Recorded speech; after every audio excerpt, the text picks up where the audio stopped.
Hello बच्चों। I love science की मज़ेदार साइंस क्लास में आपका स्वागत है। आप लोग मुझे ठीक से देख पा रहे हैं ना? क्या आप गिन सकते हैं कि आपको मेरी कितनी इमेजेस या मेरी कितनी पिक्चर दिखाई दे रही हैं? ये कमाल है हमारे आज की साइंस क्लास में दर्पण का, मतलब मिरर्स का। तो आज हम अपनी क्लास में बात करेंगे जिसमें हम आपको दिखाएंगे कि दर्पण का विज्ञान क्या है, प्रकाश का परावर्तन क्या होता है और उससे हम क्या सीख सकते हैं और वो हमारे जीवन में कहाँ कहाँ काम आता है। तो सबसे पहले सोचो कि आप अपने रोज की जिंदगी में दर्पण को कहाँ कहाँ यूज करते हो। जैसे कि सबसे पहले जब आप नहा धोकर तैयार होते हो, स्कूल या कहीं जाना है, अपने बाल काटते हो, तब आप क्या करते हो? आप दर्पण में देखते हो। तब आपको दिखाई देता है मैं कैसा दिख रहा हूँ। तो दर्पण क्या करता है? दर्पण आपके चेहरे का जो पर जो लाइट पड़ रही है वो दर्पण में जाती है और वहां से परावर्तित होकर, मतलब रिफ्लेक्शन होकर टकराकर वापस आती है और वो आपको दिखाई पड़ती है। तो आपको लगता है कि मैं इस दर्पण के अंदर खड़ा हूं और आप अपने आप को दर्पण में देख लेते हो। लेकिन ये तो बहुत आसान चीज है। इसके अलावा सोचो और कहाँ कहाँ का मिरर या दर्पण काम में आता है। आपने देखा होगा कि गाड़ियों में, मतलब कार में, मोटरसाइकिल में साइड में दो शीशे लगे होते हैं। देखे हैं ना वो आपने शीशे? वो किस लिए होते हैं? वो इसलिए होते हैं कि हम मोटरसाइकिल तो आगे चला रहे हैं, लेकिन अगर कोई पीछे से या साइड से आ जाए तो हमें उसको भी देखना जरूरी है। इसलिए वो दर्पण वहां बहुत काम आते हैं। हम्म। उसके अलावा दर्पण बहुत सारी चीजों में, दुकानों में, फैक्ट्री में, हमारे घर में, हर जगह अलग अलग तरीके से काम आते हैं। और दर्पण से हम बहुत सारे मजेदार खिलौने भी बना सकते हैं। तो आज हम बात करेंगे दर्पण के विज्ञान की और आपको कुछ उससे मजेदार चीजें बनाना भी सिखाएंगे। तो सबसे पहले हम बात करते हैं दर्पण क्या करता है।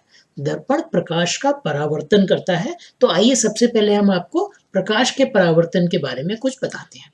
तो देखो, हमने यहाँ पर एक ऐसा चांदा रखा है जिससे आप ज्यामिति में कोण नापते हो। ये हमने इसलिए रखा है जिससे हम ये नाप सकें कि हम कितने कोण पर जब प्रकाश को भेजते हैं तो वो कितने कोण से परावर्तित होकर वापस आता है। और इसके सामने हम एक शीशा रख रहे हैं जो कि हमने एक स्टैंड में फंसा दिया है, जिससे कि हम इसको बिल्कुल ठीक से इसका कोण नाप सकें। ठीक है? तो ये हमारा कोण नापने के लिए चांदा हो गया और उसके साइड में हमने ये एक शीशा या दर्पण लगा दिया। अब इस दर्पण पर हमको इस प्रकार से प्रकाश डालना है कि वो एक सीधी रेखा में इस दर्पण तक जाए। तो उसके लिए हमने एक ऐसे गत्ते के अंदर एक कट लगाया है जिससे कि एक प्रकाश की पतली किरण इस कट के अंदर से होकर शीशे तक या दर्पण तक जा सके। इस इस गत्ते को भी हम एक स्टैंड में इस तरह से फंसा देंगे जिससे कि ये यहाँ पर खड़ा हो जाए और हम यहाँ से इसके ऊपर प्रकाश डाल सकें। तो देखो, अब मैं इस टॉर्च से, अब मेरे पास ये एक टॉर्च है, इस टॉर्च से मैं यहाँ पर लाइट डालूंगा और तुम देख सकते हो कि हमने गत्ते में जो छोटी एक कट लगाई है उसमें से प्रकाश की एक पतली किरण जा रही है और वो उस दर्पण के ऊपर पड़ रही है। अब हम इसको इस प्रकार से एडजस्ट करेंगे कि हम ये ठीक से नाप पाए कि वो प्रकाश कितने कोण पर दर्पण पर पड़ रहा है। तो देखो, अब तुम देख सकते हो कि प्रकाश जहां से दर्पण पर जा रहा है वो 60 डिग्री है। मतलब ऊपर के अभिलंब से हम उसको अगर नापें तो वो 30 डिग्री दाहिनी दिशा में है। और जो परावर्तित प्रकाश आ रहा है वो 60 डिग्री दूसरी दिशा में, मतलब अभिलंब से 30 डिग्री दूसरी दिशा में आ रहा है। इसका मतलब तुमने देखा कि जितने कोण पर प्रकाश की किरण हमारी टॉर्च से निकल कर जा रही है उतने ही कोण पर वो दर्पण से टकराकर वापस आ रही है। इसको हम किसी और एंगल से डाल के भी देखते हैं। तो चलो, अब मैं इसका एंगल चेंज करता हूं। अब मैं इसको, देखो, अब मैं इसको दूसरे एंगल से डाल रहा हूं। ये दिख रहा है आपको 40 डिग्री। इसका मतलब कि अभिलंब जो 90 डिग्री पर है उससे 50 डिग्री दाई तरफ। और इसकी जो परावर्तित किरण है, तुम देख सकते हो कि इसकी परावर्तित किरण 40 डिग्री बाई तरफ आ रही है। इसका मतलब अभिलंब से 50 डिग्री हमारी तरफ। तो इसमें जो आपतन का कोण होता है वो होता है अभिलंब से प्रकाश की किरण की तरफ, और परावर्तन का कोण होता है अभिलंब से परावर्तित किरण की तरफ। और हम ये देख रहे हैं कि हम कैसे भी प्रकाश को इसमें डालें, परावर्तन का कोण हमेशा आपतन के कोण के बराबर ही आ रहा है। इसका मतलब हमने ये समझा कि जब प्रकाश का परावर्तन होता है तो जितने कोण से प्रकाश की किरण दर्पण की तरफ आती है उतने ही कोण से दूसरी दिशा में वापस परावर्तित हो जाती है। चलो अब हम तुम्हें दर्पण में अपना परावर्तित प्रतिबिंब देखने के बारे में एक और मजेदार बात बताते हैं। मान लो कि मैं एक इंडिया की क्रिकेट टीम में खेल रहा हूँ, तो आपने देखा है ना कि जो हमारे क्रिकेट टीम के प्लेयर इंडिया की टीम में खेलते हैं उनके शर्ट पर क्या लिखा होता है? इंडिया। तो मान लो अब ये मेरे पास शर्ट पे लिखा है इंडिया, तो देखो मेरी शर्ट पर लिखा है इंडिया, लेकिन अगर मैं एक दर्पण के सामने खड़ा हो जाऊं और अपने आप को देखूं तो उसमें क्या दिखाई देगा? देखो देखते हैं। तो मैं ये एक दर्पण लाता हूं और दर्पण में अपने आप को देखूंगा, तो तुम देखना इसमें क्या दिखाई देता है। तुम्हें दिख रहा है कि मुझे दर्पण में क्या दिखाई देता है? मुझे दर्पण में उल्टा दिखाई दे रहा है। दर्पण में जो लिखा है वो इंडिया नहीं है, उसमें लेफ्ट का राइट और राइट का लेफ्ट हो गया है। इसका मतलब इंडिया में यहाँ पर इंडिया राइट से शुरू हो रहा है, लेकिन वहां पर दूसरी दिशा में जा रहा है।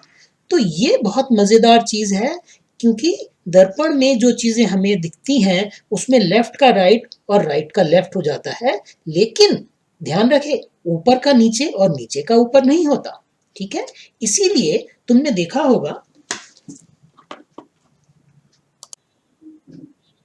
इसीलिए तुमने ये देखा होगा कि अगर कोई एम्बुलेंस जा रही है तो एम्बुलेंस के आगे जहां लिखा होता है एम्बुलेंस, वो नॉर्मल सीधा एम्बुलेंस नहीं लिखा होता है। ऐसा क्यों लिखा होता है? उसमें एम्बुलेंस उल्टा लिखा होता है, जैसा तुम इस पिक्चर में देख रहे हो। ऐसा क्यों लिखा होता है? ऐसा इसलिए होता है कि अगर मान लो तुम एम्बुलेंस तुम्हारे पीछे आ रही है और तुम अपने मोटरसाइकिल के या कार के शीशे में पीछे देखोगे तो तुम्हें उल्टे का उल्टा मतलब सीधा दिखाई देगा, जैसा कि तुम्हें यहाँ दिख रहा है। तो यहाँ पर तुम्हें दिखाई देगा कि ये एम्बुलेंस सीधा लिखा है, तुम उसको जल्दी से पढ़ पाओगे और एम्बुलेंस को साइड में जाने के लिए रास्ता दे सकते हो। इसलिए एम्बुलेंस में हमेशा आगे उल्टा लिखा होता है, जैसा तुम यहाँ पर देख रहे हो। समझ गए ना आप? तो ये है, दर्पण में कोई भी चीज जो लिखी होती है वो उल्टी हो जाती है, लेफ्ट का राइट और राइट का लेफ्ट हो जाता है। चलो तुम्हें दर्पण के बारे में कुछ और बढ़िया बातें बताते हैं। अब ये हमारे पास एक साधारण दर्पण है और इसके आगे हम एक कोई सामान जैसे एक छोटा सा मोती रख देते हैं, तो तुमने देखा कि दर्पण में तुम्हें मोती का प्रतिबिंब भी दिखाई दे रहा है। अब इस मोती को मैं जितना दूर करूंगा उतना ही पीछे वाला मोती जो दर्पण के अंदर प्रतिबिंब है वो भी उतना ही दूर हो जाएगा। इस मोती को मैं जितना दर्पण के पास लाऊंगा वो प्रतिबिंब भी उतना ही पास आ जाएगा। इससे तुमने क्या देखा कि दर्पण में जो प्रतिबिंब बनता है वो दर्पण से उतनी ही दूरी पर पीछे की तरफ बनता है जितनी दूरी पर जो चीज है वो दर्पण के आगे रखी है। ठीक है, तो ये तो था एक साधारण एक दर्पण के अंदर प्रतिबिंब बनाना। अब तुम्हें दिखाते हैं कुछ मजेदार कि अगर हम एक से ज्यादा दो दर्पण ले आए, तो देखो हमने यहाँ पर ये दो दर्पण को टेप से चिपका दिया है और अब हम देखते हैं कि इसमें हम क्या कर सकते हैं। तो तुम देखो अगर ये दोनों दर्पण सीधे हैं तो हमें एक मोती पीछे की तरफ दिखाई देगा। अगर ये दोनों दर्पण सीधे लाइन से रखे हैं तो हमें एक मोती पीछे की तरफ दिखाई देगा। लेकिन अगर हम इन दोनों दर्पण के बीच के कोण को बदलें और छोटा करें, तब देखो क्या मजेदार चीज होती है। अब देखो हमने इसके कोण को थोड़ा छोटा कर दिया। अब तुम देख सकते हो कि एक साथ हमें उस मोती के दो प्रतिबिंब दिखाई दे रहे हैं। अगर इस कोण को मैं और छोटा करता जाऊं तो प्रतिबिंबों की संख्या बढ़ती जाएगी।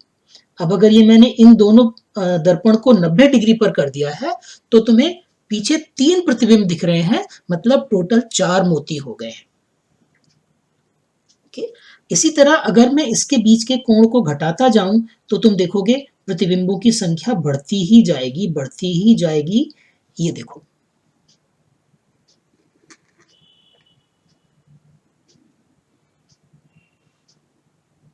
ये देखो, हम इसके इन दोनों दर्पण के बीच में कोण को जितना कम करते जाएंगे, प्रतिबिंबों की संख्या उतनी ही ज्यादा बढ़ती जाएगी। इसका मतलब अगर हम इन दोनों दर्पणों को 0 डिग्री पर कर दें तो इसका मतलब प्रतिबिंबों की संख्या अनंत हो जाएगी, मतलब इनफाइनाइट हो जाएगी। तो ये इतनी मजेदार चीज है। और मल्टीपल मिरर मतलब एक से ज्यादा दर्पण होने पर और भी बहुत सारी मजेदार चीजें कर सकते हैं, जो कि हम तुम्हें अगले वीडियो में बताएंगे।